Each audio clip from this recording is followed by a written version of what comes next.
Hello my dear student welcome to BBN academy पिला माने BBN academy रो आ गोटे video तुमको स्वागत पिला माने आज रो वीडियो रे हम डिस्कशन करबा तुमरा हाफ ईयरली एग्जामिनेशन क्लास 10 रो जनरल साइंस ऑब्जेक्टिव पार्ट हम डिस्कशन करबा पिला माने ठीक अछि एटा सेट ए देखिबो तुमनकर ठीक अछि साइड से स्टार देखि परथबो ठीक अछि तो एटा हला तुमनको जो मानकर स्टार वाला क्वेश्चन आछि से मानको पई ठीक अछि तो एटा जनरल साइंस तुमनकर ऑब्जेक्टिव हाफ ईयरली एग्जामिनेशन 2025 ठीक अछि तो तार क्वेश्चन हम डिस्कशन करबा क्वेश्चन केमिति रहउची क्वेश्चन देखिबा हम ठीक अछि तागर जो माने भी पिला माने प्रथम थर पई चैनल को आछन निश्चित चैनल को सब्सक्राइब करबा सहित पाखरे थिबा बेल आइकन को ऑन कर दबा पिला माने ताकि जेते बेले भी मु वीडियो छाड़बी तुमनको निकट रे प्रथमे जाई की पहुंचबो आ वीडियो को लाइक करबा सहित समस्त को गोटे शेयर कर दबो ठीक अछि तुमनकर जेते भी संग साथी अछंती ठीक अछि आ हम टेलीग्राम ग्रुप रे जॉइन हो जाओ पिला माने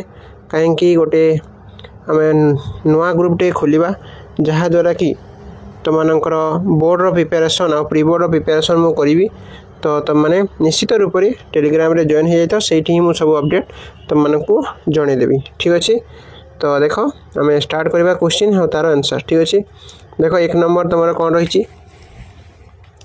एक नंबर रही पिला माने PbCuCl2 PbCl2 प्लस Cu रासायनिक समीकरण केउ प्रकार प्रतिक्रिया एटा हे जबो तुमरो विस्थापन को प्रतिक्रिया हो पिला माने एटा हे जबो तुमरो विस्थापन हो तुमरो प्रतिक्रिया ठीक अछि तापर यदि हम देखिबा नेक्स्ट 2 नंबर देखिबा देखो जारण को प्रतिहित करिया पई चिप्स खोल मध्य को क्यों गैस भर्ती करा जाए तो एटा पिला माने नाइट्रोजन गैस भर्ती करा जाए ठीक अछि नेक्स्ट क्वेश्चन देखिबा देखो जदि प्रतिकारक किंबा उत्पाद जल रे द्रवीभूत होइथाय तबे सही द्रवण पई केउटी व्यवहार होइथाय एक्वास व्यवहार होइथाय कोन व्यवहार होइथाय ना एक्वास हम व्यवहार करिथाउ ठीक अछि नेक्स्ट क्वेश्चन को जिबा देखो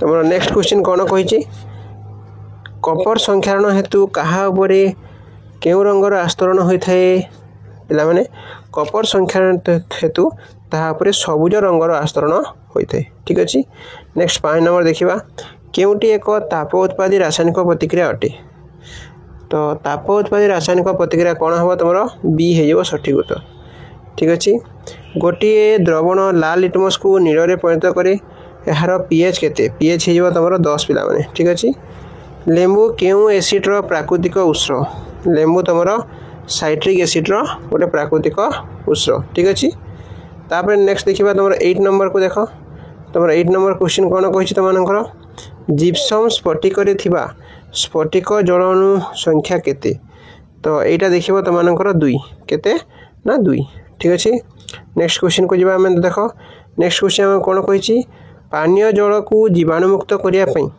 व्यवहृत जीवाणुनाशकारी पदार्थर नाम कोन सेटा हैला तमरो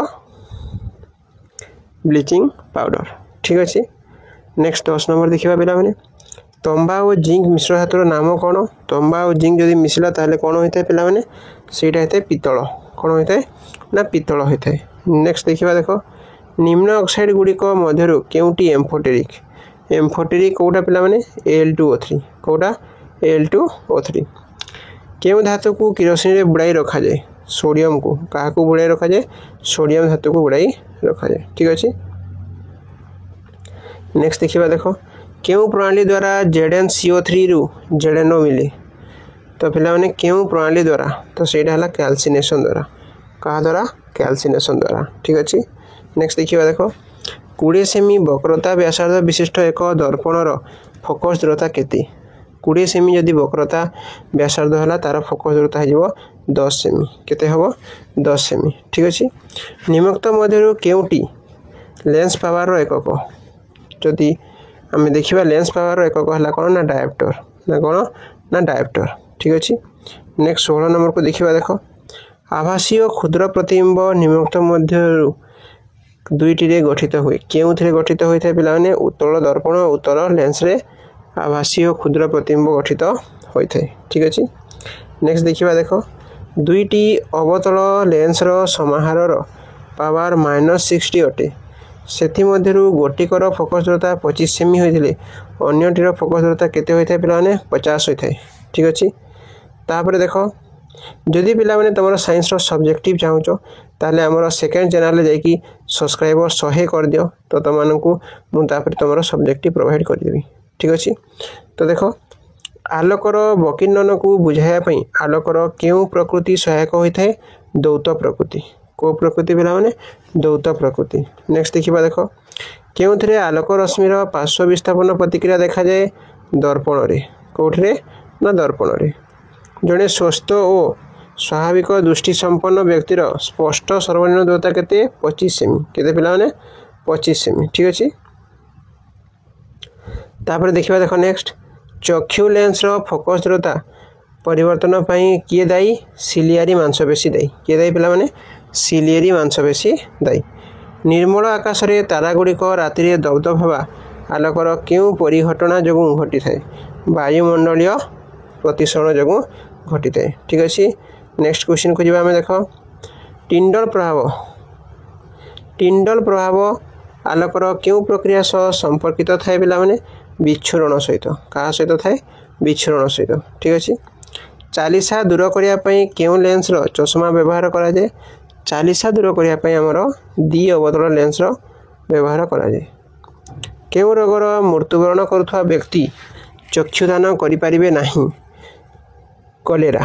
କଲେରାରେ ମୃତ୍ୟୁବରଣ କରୁଥିବା ବ୍ୟକ୍ତି ଚକ୍ଷୁଦାନ କରିପାରିବେ ନାହିଁ। ଠିକ୍ ଅଛି। ନେକ୍ସଟ ଦେଖିବା ଖ ବିଭାଗକୁ ଯିବା ଜୀବ ବିଜ୍ଞାନ ଆମେ ଡିସ୍କସନ୍ କରିବା। ଏଇଟା ଭୌତିକ ବିଜ୍ଞାନ ସରିଲା ତୁମର। କେଉଁଟି ପିତ୍ତରସ କ୍ଷରଣ କରେ ପିଲାମାନେ ଯକୃତ। ଯକୃତ ଏମିତି ଗୋଟେ ଜିନିଷ ଯେଉଁଥିରୁ କ'ଣ କ୍ଷରିତ ହୋଇଥାଏ ପିତ୍ତରସ କ୍ଷରିତ ହୋଇଥାଏ। ଠିକ୍ ଅଛି ପିଲାମାନେ। ନେକ୍ସଟ ଦେଖ କେଉଁଟି ହିମୋଗ୍ଲୋବିନ୍ ଗଠନ ପାଇଁ ଆବଶ୍ୟକ। ହିମୋଗ୍ଲୋବିନ୍ ଗଠନ ପାଇଁ ପିଲାମାନେ ଲୌହ ଆବଶ୍ୟକ। କ'ଣ ଆବଶ୍ୟକ ନା ଲୌହ ଆବଶ୍ୟକ। କେଉଁଟି କୋଷର କେଉଁ ଅଂଶରେ ଆଲୋକ ଶ୍ଳେଷଣ ଅନ୍ଧକାର ପ୍ରକ୍ରିୟା ସଂଗଠିତ ହୋଇଥାଏ ଏଇଟା ଷ୍ଟ୍ରୋମାରେ। କେଉଁଠି ହୋଇଥାଏ ଷ୍ଟ୍ରୋମାରେ। ନେକ୍ସଟ ଦେଖିବା ଦେଖ ନିର୍ମୂଳୀୟ ରେପ୍ଲିସିଆର କେଉଁ ପ୍ରକାର ପୋଷଣ ଦେଖାଯାଏ ପରଜୀବୀୟ ପୋଷଣ ଦେଖାଯାଏ। କେଉଁ ଗ୍ରନ୍ଥିରୁ ଉଭୟ ଏନଜାଇମ୍ ଓ ହରମୋନ୍ କ୍ଷରଣ ହୋଇଥାଏ ଅଗ୍ନାଶୟରୁ। କେଉଁଥିରୁ ନା ଅଗ୍ନାଶୟରୁ। ନେକ୍ସଟ ଦେଖିବା ଦେଖ ମନୁଷ୍ୟର ଆହାର ନଳୀର କେଉଁ ଅଂଶରେ କୌଣସି ପ୍ରକାର ହଜମ କ୍ରିୟା ହୋଇନଥାଏ ବୃହତନ୍ତ୍ରରେ। ନେକ୍ସଟ ଦେଖିବା କ୍ଷୁଦ୍ରାନ୍ତର ଶେଷ ଅଂଶକୁ କ'ଣ କୁହାଯାଏ ପିଲାମାନେ କ୍ଷୁଦ୍ରାନ୍ତର ଶେଷ ଅଂଶକୁ କୁହାଯାଏ ଇଲିୟମ୍। ନେକ୍ସଟ କେଉଁଟି ଦ୍ୱାରା ଅସରପା ଶ୍ୱାସକ୍ରିୟା ସମ୍ପାଦନ କରିଥାଏ। କେଉଁଟି ଦ୍ୱାରା ପିଲାମାନେ ଶ୍ୱାସରନ୍ଧ୍ର ଦ୍ୱାରା। ଠିକ୍ ଅଛି। ନେକ୍ସଟ ଦେଖିବା ଦେଖ କେଉଁଟି ଏକ ଲସିକାଭ ଅଙ୍ଗ। କ'ଣ ହେବ ନା ଟନସିଲ୍। ଟନସିଲ୍ ଏକ ଲସିକାଭ ଅଙ୍ଗ। ଠିକ୍ ଅଛି। ନେକ୍ସଟ ଦେଖିବା ଦେଖ ବାୟୁ ଉପଜୀବୀ ଶ୍ୱସନରେ କେତୋଟି ଏଟିପି ଉତ୍ପନ୍ନ ହୁଏ 38ଟି ଏଟିପି ଉତ୍ପନ୍ନ ହୋଇଥାଏ। ନେକ୍ସଟ ଦେଖିବା ଦେଖ ମୂଳୟ ଚାପ କେଉଁ ଯନ୍ତ୍ର ଦ୍ୱାରା ମପାଯାଇ ପାରିବ ମାନୋମିଟର ଦ୍ୱାରା। କାହା ଦ୍ୱାରା ପିଲାମାନେ ମାନୋମିଟର ଦ୍ୱାରା ମପାଯାଇ ପାରିବ। ଠିକ୍ ଅଛି। ନେକ୍ସଟ କ୍ୱେଶ୍ଚିନ୍କୁ ଯିବା ଆମେ 37 ନମ୍ବର ଦେଖିବା ଦେଖ ହୃତ୍ପିଣ୍ଡର 4ଟି ପ୍ରକୋଷ୍ଠ ମଧ୍ୟରୁ କେଉଁଟି ଅଧିକ ଦକ୍ଷ ଥାଏ ଏଇଟା ଥାଏ ବାମ ନିଳୟ। ଠିକ୍ ଅଛି। ନେକ୍ସଟ ଦେଖିବା ଦେଖ 38 ନମ୍ବର ବି ରକ୍ତ ବର୍ଗର ବ୍ୟକ୍ତି କେଉଁ ବର୍ଗ ବ୍ୟକ୍ତିକୁ ରକ୍ତଦାନ କରିପାରିବେ ତ ବି ଦେଇପାରିବ ବି ଆଉ ଏ ବିକୁ। ଠିକ୍ ଅଛି। ଜିଆ ଓ ଜୋକ ପରି ପ୍ରାଣୀମାନଙ୍କର କେଉଁଟି ରେଚନ ଅଙ୍ଗ ନେଫ୍ରିଡ଼ିଆ ହେଲା ତୁମର ରେଚନ ଅଙ୍ଗ।